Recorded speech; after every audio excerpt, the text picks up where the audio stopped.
Alhamdulillah, mudah-mudahan Mbak Uro yang berbahagianya kamu dari tim penggerak PKK Aceh Besar membagi-bagikan masker kepada masyarakat yang di Lam Jameh Dayak, Kampung Lam Jameh Dayak, Kecamatan Tipanghe.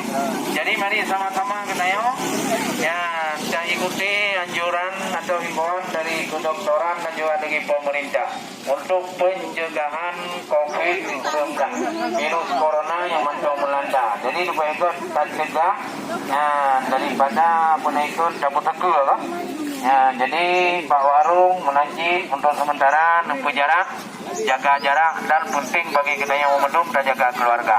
Jadi uronya khusus tim penggerak PKK Aceh Besar dipimpin langsung oleh Ibu Rahmah, Ibu Bupati, untuk membagi-bagikan masker kepada masyarakat dalam rangka kita pencegahan virus corona khususnya di Aceh Besar.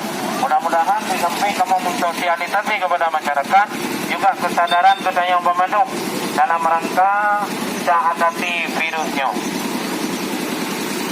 Ini nilai dari kamu, mudah-mudahan nanti akan kamu jalan ke kampung yang lain.